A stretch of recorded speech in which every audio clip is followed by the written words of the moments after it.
A single decoded message out of Hiroshima was enough to crack a carefully built illusion. The illusion of an American woman who never planned to become anyone's traitor.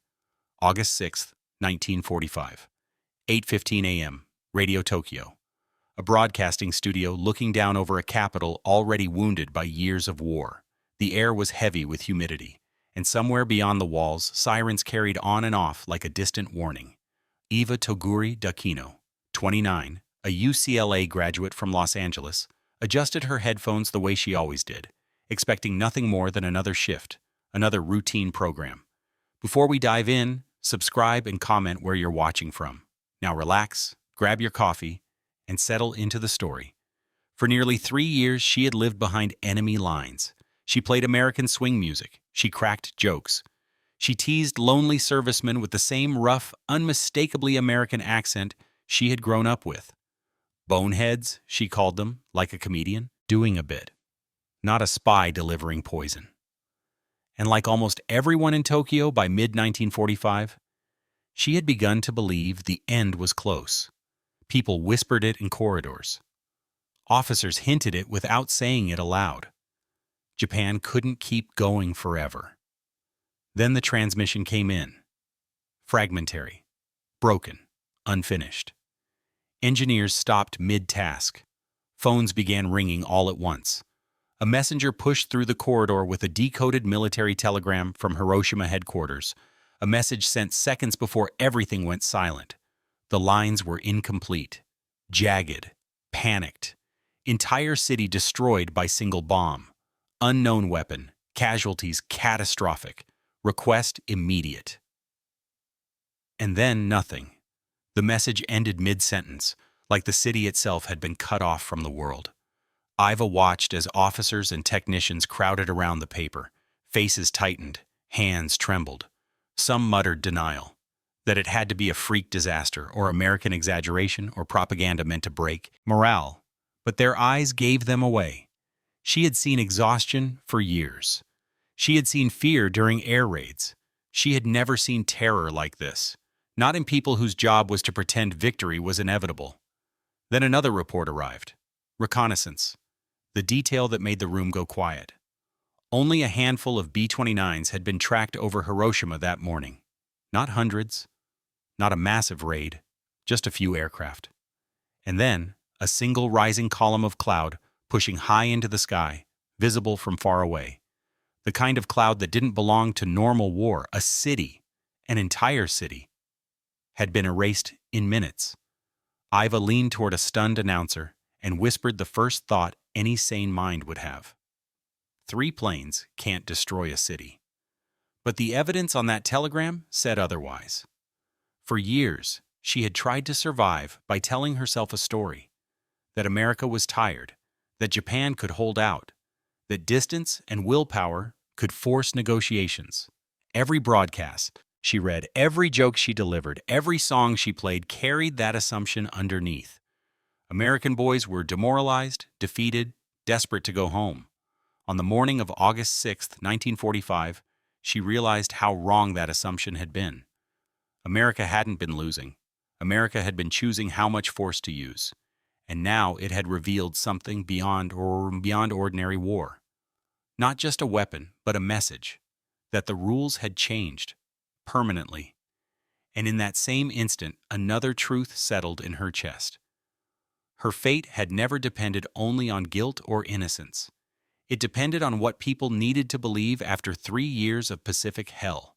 Someone, somewhere, would have to pay. And Japan had put one American woman's voice on the air again and again. The studio's microphone light glowed red. Her turn was coming. But to understand how a girl born in Los Angeles ended up staring at that red light in Tokyo, you have to go back to a life that looked completely ordinary, until history slammed the door shut. Iva Toguri was born on July 4, 1916, Independence Day, in Los Angeles, California. The irony of that date would follow her for the rest of her life. Her parents were Japanese immigrants, but she was American in every way that mattered. She sold cookies as a Girl Scout. She sang hymns in church. She studied hard, dreamed big, and moved through life with the casual certainty of someone who believed her country would always be there. She enrolled at UCLA and studied zoology, imagining a future in medicine. She spoke fluent English. Her Japanese was limited.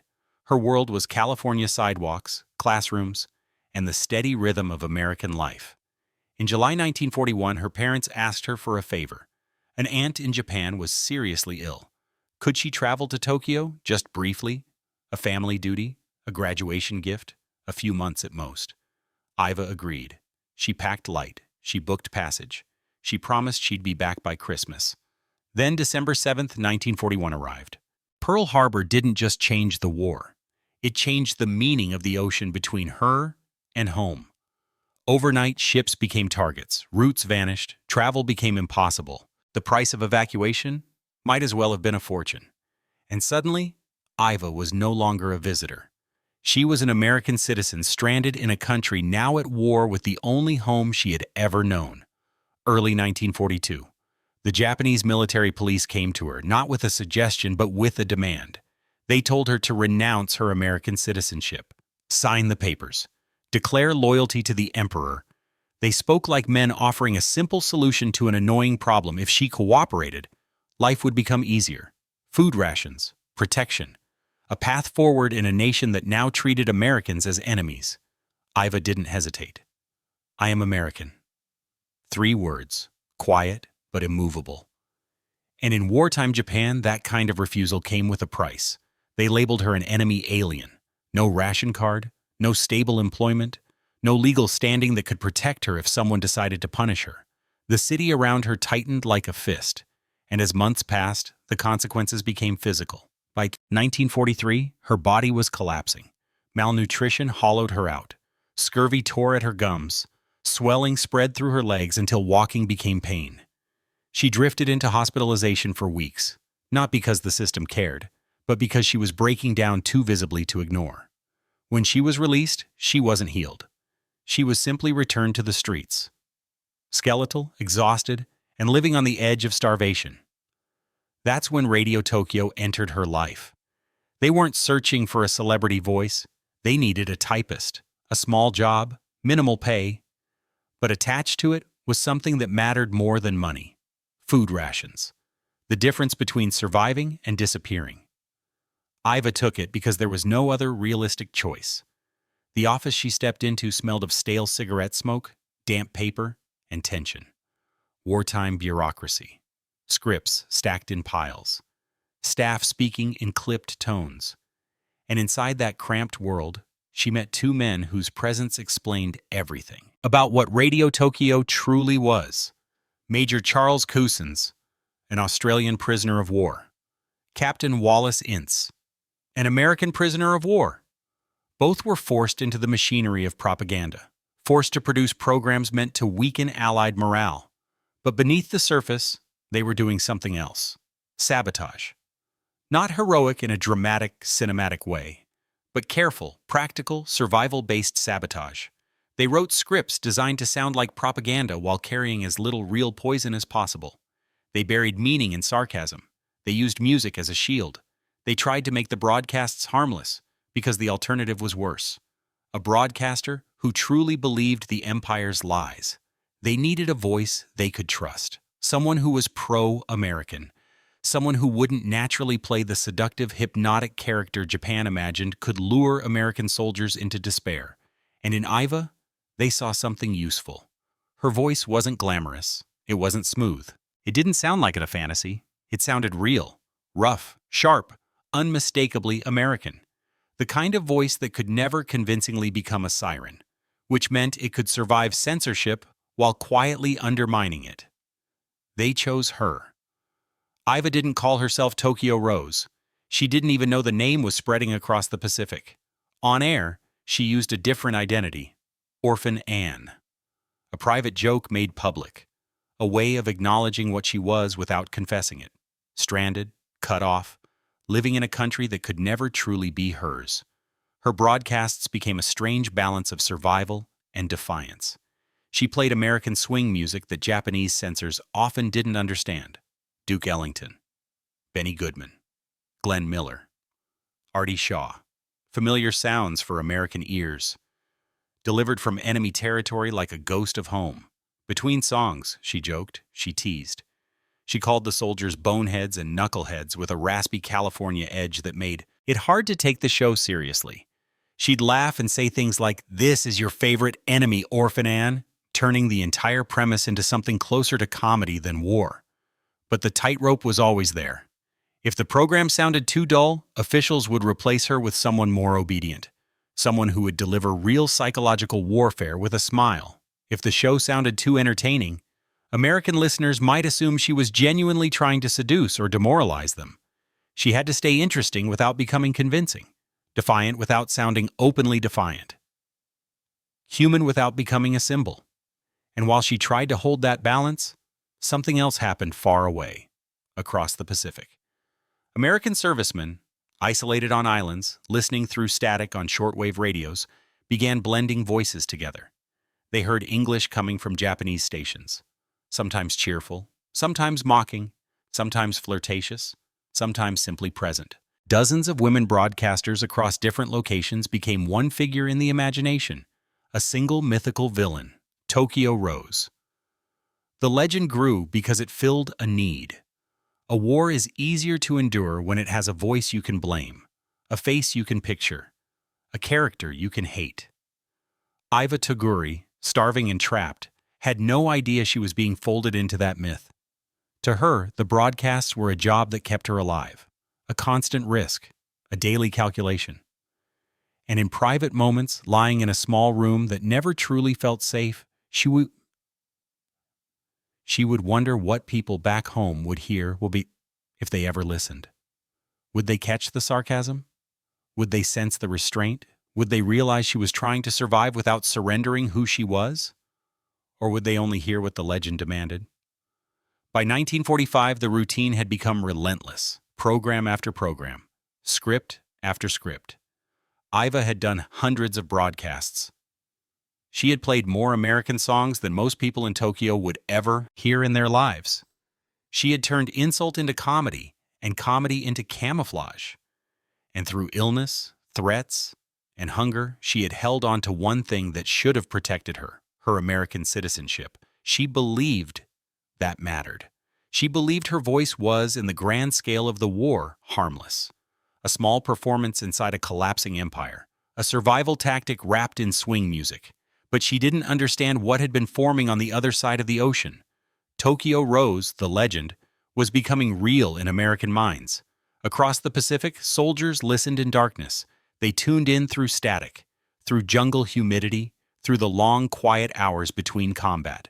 They heard English from enemy airwaves and felt an instinctive anger.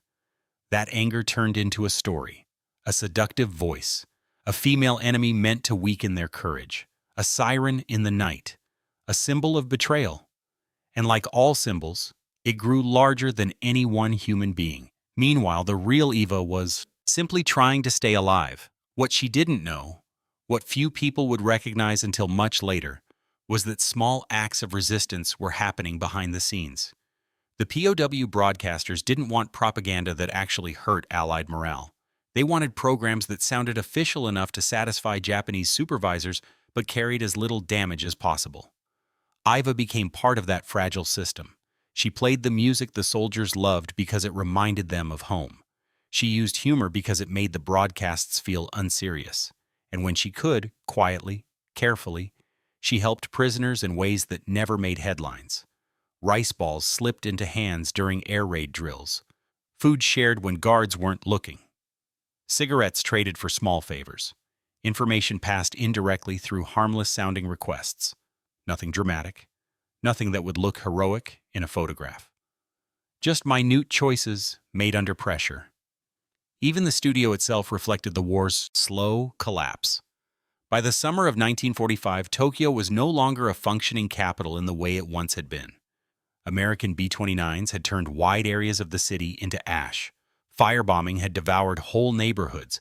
People scavenged for scraps. Adults fainted in the street. Children hunted rats. The air carried the smell of smoke so constantly it felt permanent. Radio Tokyo kept broadcasting anyway, like a ship insisting it wasn't sinking while water rose around its ankles. Windows were shattered from blast pressure. Sandbags lined hallways. Staff moved through corridors dimly lit when power failed. Engineers worked by candlelight when electricity cut out. Propaganda continued because the empire required the performance, even as reality fell apart outside the walls. Iva went on air through all of it. She read scripts that claimed victory was near while the city burned behind her. She spoke into microphones while distant explosions rattled the building. And in those final weeks, she told herself a familiar story, that Japan would eventually surrender, that the war would end through negotiation, that she could somehow explain everything when she returned home. Then August 6th arrived, the fragmentary message from Hiroshima, the telegram ending mid-sentence, the reconnaissance data that made denial impossible. And then, inside Radio Tokyo, an emergency staff meeting called around mid-morning. Her supervisor stood before the broadcasters with a face that looked drained of color. His hands shook as he spoke. "Stay on air," he ordered. "Act normal. Pretend nothing happened. Business as usual." But the atmosphere had changed in a way no script could repair. Rumors moved through the corridors faster than official reports.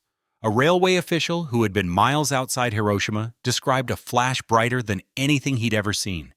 Brighter than ordinary fire, brighter than lightning. He said the city center didn't burn the way cities usually burned.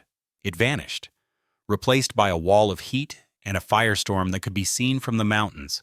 Pilots sent to confirm the damage reported a strange cloud rising high into the air, towering, mushroom-shaped, unnatural.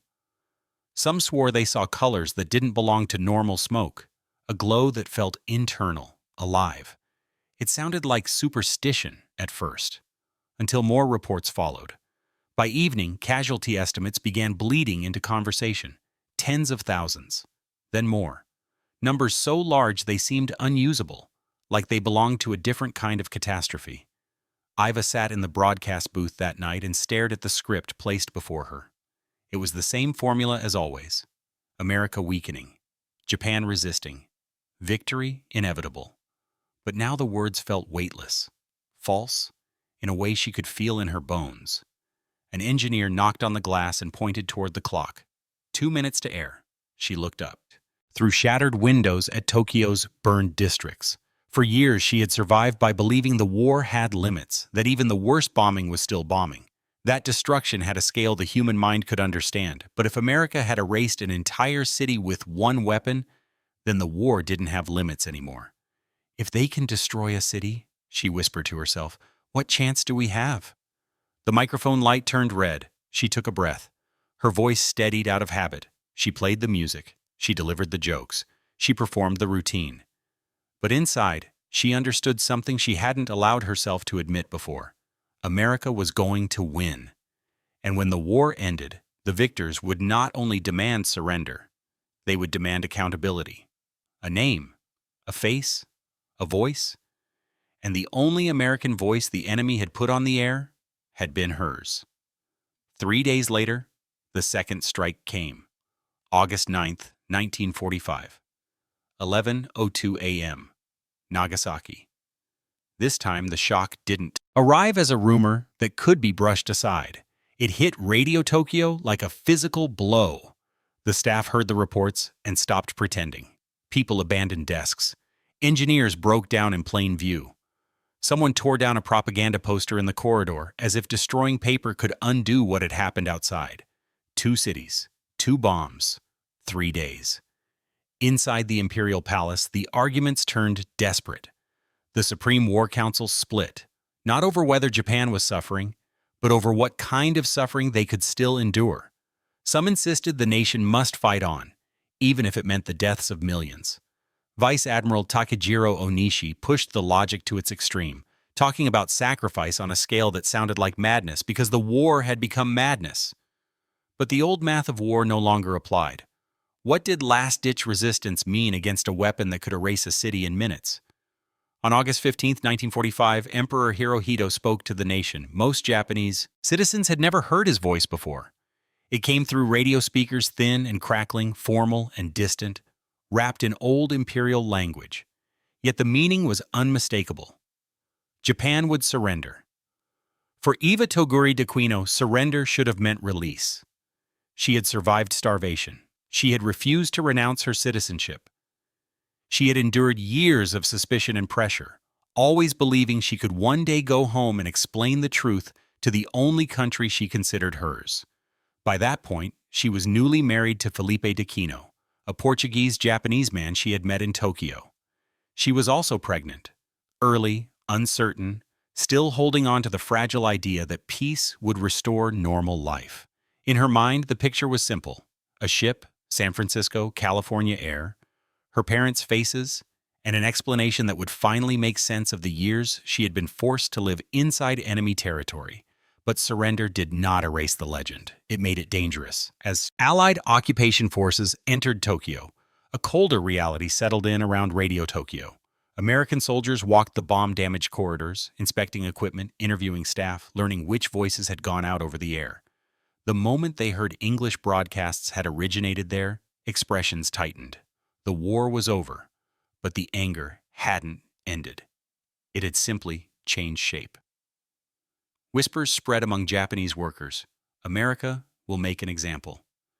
Because after years of Pacific battles, after the island campaigns, the firebombing, the death marches, the cruelty and exhaustion, many people wanted a villain they could point to. They wanted a symbol. And Tokyo Rose had already been built inside the American imagination, long before anyone asked what was true. Iva felt the atmosphere shift in her final weeks on air. Her broadcasts in late August carried a different weight. The playful sarcasm faded. The teasing insults didn't land the same way her voice once used. To hiding danger behind humor, grew quieter and more careful. She played the songs soldiers requested, Tommy Dorsey, Benny Goodman, Bing Crosby, because music was the only thing that still felt safe. Between tracks, she avoided anything that could be twisted into propaganda. No triumph, no deception, just an exhausted kind of restraint. "This is Orphan Anne playing the music you requested," she would say softly, because now she understood something she hadn't fully faced before. Her American accent itself could become evidence.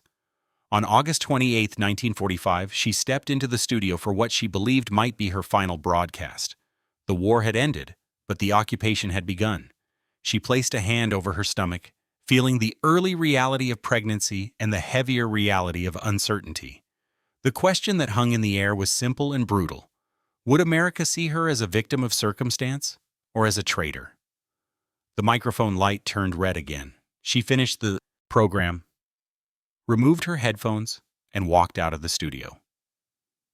She thought that might be the end of her ordeal. It wasn't.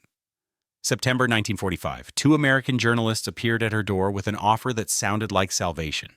They wanted an exclusive story from the real Tokyo Rose. They offered money, $2,000, for an interview. Iva hesitated. She had never called herself Tokyo Rose. She had never chosen that name. But she was broke. Her husband was struggling to find work. The occupation economy was unstable. She was pregnant. And the idea of telling the truth, fully, openly, felt like the one thing that might clear the air. So she agreed. For hours, she explained what had really happened.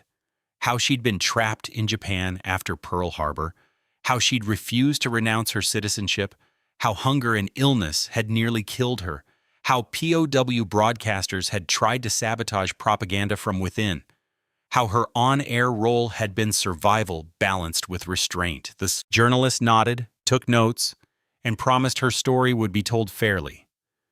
Then they turned it into something else. No payment came. Instead, the story was sold and reshaped, presented not as explanation, but as confession. Headlines implied guilt. Extracted lines were framed to sound like bragging instead of survival. A public hungry for a villain didn't want nuance. And the Tokyo Rose legend already had momentum. In October 1945, the FBI arrested her. She was taken to Sugamo prison, where she sat through long months while investigators searched for proof of treason. They combed through scripts. They hunted witnesses. They tried to locate broadcasts that crossed the legal line. And the problem for the government was simple. The evidence wasn't there. Investigators concluded her broadcasts were largely innocuous, more entertainment than psychological warfare. The programs contained music, jokes, light teasing, no direct calls to violence, no serious attempt to sabotage American morale. The Counterintelligence Corps agreed with the basic finding. In October 1946, she was released. For a moment, it looked like the nightmare might finally be ending. But back in America, a different machine had been turning for months, one powered by politics, anger, and the need to punish someone. And that machine was not finished with her. Back in the United States, the war had ended, but the appetite for punishment was still burning. A powerful voice on the airwaves pushed the legend harder than ever. Gossip columnist Walter Winchell, whose broadcasts reached tens of millions, framed Tokyo Rose as the perfect symbol of betrayal, a name the public already recognized, a story that fit neatly into anger and grief. The American Legion and other groups organized letter-writing campaigns. Veterans and politicians were flooded with demands for prosecution. The message was blunt. Someone has to pay. And timing mattered. By 1948, it was an election year. The Cold War mood was rising. Accusations of being soft on enemies and traitors carried political weight. In that climate, reopening the Tokyo Rose case became irresistible, not because the evidence suddenly improved, but because the pressure did. So the government reopened it. The Justice Department brought witnesses from Japan, 19 of them, and built a case from testimony that was often unstable. Some witnesses had their own fears and incentives. Some were offered generous travel arrangements, hotel stays, daily stipends. Some were warned they could face consequences if they didn't cooperate. Some were prepared for months. And later, some would admit they had been pushed toward a specific story. In July 1949, the trial began in San Francisco. It lasted months and became one of the most expensive American trials of its era. The prosecution tried to turn her voice into a weapon. They didn't need to prove she was the mythical seductress of GI folklore. They only needed a legal hook strong enough to hang a conviction on. The defense fought back hard, tearing into contradictions, exposing coercion, highlighting how thin the actual content was. Many broadcasts were music and banter, teasing, jokes, light ridicule. Not operational sabotage, not military intelligence, not direct calls to harm American troops. The jury struggled. They debated for days. They deadlocked more than once. Several jurors leaned toward acquittal because the case didn't match the legend the public believed. But they were boxed in by narrow instructions and exhausted by the length and intensity of deliberations. In the end, they convicted her on one count, one moment tied to a specific wartime broadcast, out of multiple charges. Even then, many jurors believed she'd already suffered enough. They expected a sentence that reflected that reality. They were wrong. The judge sentenced her to 10 years in federal prison, a $10,000 fine, and the revocation of her American citizenship. With one decision, she went from citizen to outcast. Effectively stateless, trapped in a legal and social limbo that would follow her long after prison walls were behind her. And then the cost became even more personal. Not long after sentencing, in a prison hospital, she delivered a stillborn baby girl. The child she had carried through surrender and occupation, the child she imagined might be born into freedom, was gone. Her husband, Felipe D'Aquino, a Portuguese citizen, was blocked from entering the United States. Immigration authorities marked him as undesirable. The marriage that had held through the chaos of wartime Tokyo was now shattered by borders and bureaucracy. They would never truly live together again. She served years at the Federal Women's Reformatory in Alderson, West Virginia, time measured in routine, silence, and the slow erosion of identity. When she was released in 1956, she didn't return to a restored life. She returned to a country that had already decided what she was. She went to Chicago, where her aging father ran a small import shop. She worked there quietly, stocking shelves, managing inventory, keeping her head down. Some customers recognized her name, some didn't. Some stared, some spat words like they were doing their part in the punishment. And the sentence didn't end when the prison time ended. Deportation threats lingered even though no country wanted her. Travel was restricted. Voting was impossible. Normal life stayed out of reach. She lived like a shadow inside the nation she had refused to renounce. A woman punished not only for what she did, but for what the legend demanded. For years, Tokyo Rose remained louder than the truth.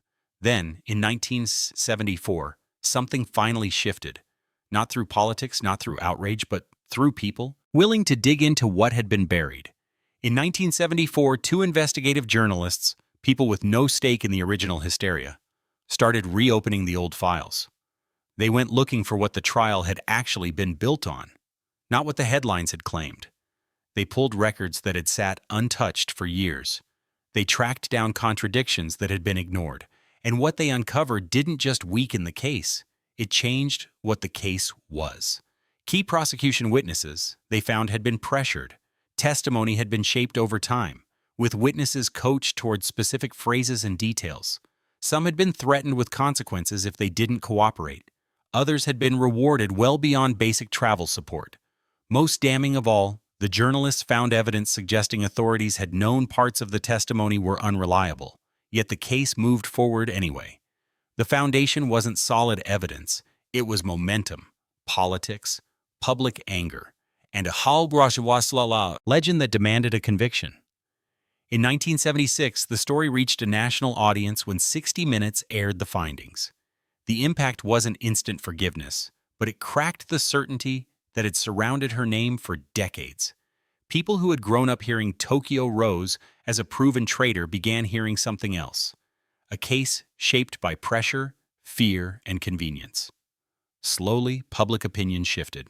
Legal observers called it one of the most troubling miscarriages of justice in modern American history.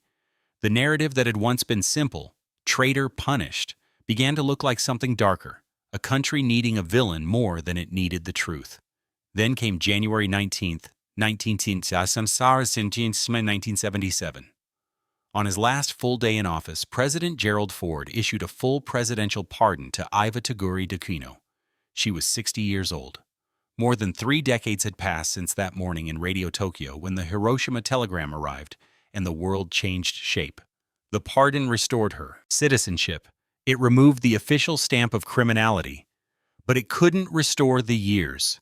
It couldn't bring back the child she lost. It couldn't rebuild a life that had been dismantled piece by piece. It couldn't undo the loneliness of living inside a country that treated her like a ghost. When asked how she felt, she didn't celebrate like someone who had won. Her words stayed controlled, measured, careful, like a broadcaster who understood how easily sentences could be twisted. She maintained she had always been innocent and that the pardon was vindication. But only partial, because time cannot be returned. That was the final, brutal irony. The legend had outlived the facts, because Tokyo Rose was never one person. It was a label created by soldiers listening to static, blending many voices into a single enemy. Dozens of women broadcasters were merged into a myth, part seduction, part cruelty, part imagination, because war produces stories that simplify pain, and myths are always easier to remember than complexity. Iva Toguri had been absorbed into that myth, then sacrificed to it. Not because the evidence demanded it, but because a nation exhausted by war demanded someone to carry the hatred. After the pardon, she lived quietly. She avoided attention. She rarely gave interviews. The world that had once screamed her name moved on, but the damage stayed. In time, institutions began acknowledging what had happened. When she later received recognition for the injustice done to her, she accepted it with dignity, but not triumph. There was nothing to celebrate in a life cut in half by accusation. On September 26, 2006, Iva Toguri Decino died in Chicago at age 90, an American citizen again on paper, but never fully restored to the life she should have had. And when you strip the story down to its final image, it returns to the moment that started the chain reaction. August 6, 1945, Radio Tokyo. A decoded telegram from Hiroshima lying on a desk, unfinished, fragmentary, ending mid-sentence. Reconnaissance reports describing a handful of B-29s and a towering cloud rising into the sky. A microphone light glowing red. And a woman exhausted and trapped between two nations at war, realizing that the war's ending would not mean her freedom, not because she had committed treason, but because victors, and the public behind them, often demand a face to punish. And for 3 years, the enemy had put only one American voice on the air, and that voice had been hers.